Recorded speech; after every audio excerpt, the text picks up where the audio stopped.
I tell you what, the guy I love, Jeremy, Xavier Worthy. I mean, you have lived in fear of a Tyreek Hill. Yes. That's a huge reason. In 13 seconds, you had your DBs lined up 30 yards off the ball. You're terrifying. You're thinking overtime is a good thing. Because what one coach said, like let's just get there. You're worried that he's going to get to the house. Why not try to find your own run? I feel like that it has to be in the minds of being in McDermott. Like this is a weapon who can bring that effect and just stretch the field in ways nobody on the offense has. Yeah. And to that point, like, it's Worthy, if it's any one of these receivers, I think that a sleeping storyline is the pressure on Joe Brady. Joe Brady came in, and the offense did not get that much better. Defense got a lot better. The most points they gave up once Brady took over, Philly, they lost. But in the games they won, the most they gave up, I think it was 22. So the defense rounds into form. All of a sudden, they start winning games.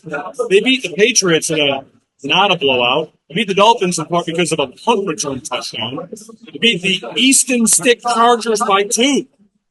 I think it's been a little bit overblown how good Joe Brady did. And that's why, back to the Diggs conversation, like, oh, well, Diggs wasn't really a part of the offense in those 8 games, I think. Why have people decided to line up on the offensive coordinator that was an interim coordinator that came in and not the quarterback and wide receiver that have passed for the most completions, yards, and touchdowns in the entire NFL in the time span they've been together? I've got lots of resume here and a coordinator that seemed like he did an okay job. So it's not saying Brady's a bum. We'll see what he does with their offense. But that's going to come quick. If early in this season, 1, 2, 3, 4 weeks in, they look like a running team that isn't explosive on offense, I think those questions are going to come for Brady quick. And I get it. The Chiefs won the Super Bowl, and it was a different Chiefs offense. They nickeled and dimed, and they adjusted, but you still need to be explosive. You look at this conference. You've got Mahomes, Lamar Jackson, C.J. Stroud, Joe Burrow, whatever you see in Miami. I mean, they're going to put up a lot of yards and points here in the regular season. You're going to need big plays. That's why I love Worthy. That's a key difference between the Bills and the Chiefs. People like to point out, like, oh, the Chiefs won the Super Bowl, and who are their receivers? That's not, to me, that's like the wrong takeaway.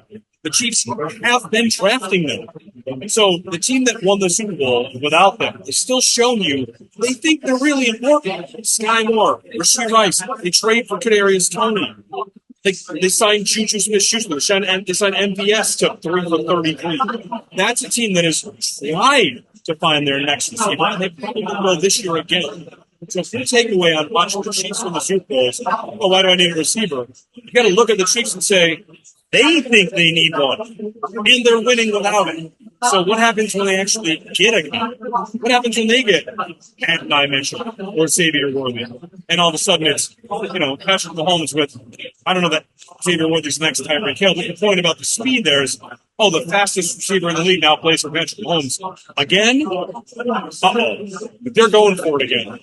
This is a scout Bogdan. Immediately, you have so much hidden production because every single defensive coordinator in the NFL is scared of one thing, a guy getting behind the defense. If Worthy's on the field, you're backing the fuck up because it's a Tyreek Hill fest opening up the middle of the field all day long. He's a true Z that can run by anybody in the NFL. I'd put him behind Waddle coming out, but ahead of Marquise Brown.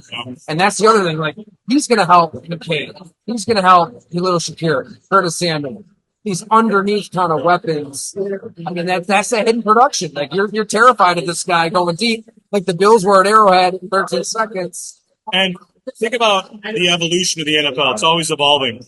If you had Xavier Worthy 8 years ago, you might think a certain thing about him. Now that every team in the league runs that cheat motion that the Dolphins just invented, they go, we'll just run cheat motion with Xavier Worthy. Oh, okay. He's getting free releases against these corners. You watch Tyreek Hill, the guys are like, oh, so I got him because he gets that free release. So, I mean, what if Miami gets Xavier Worthy? Of course they'll try, right? Like, they have an identity. They know what they want. They want to be attracting on offense, and they haven't beaten anybody any good yet.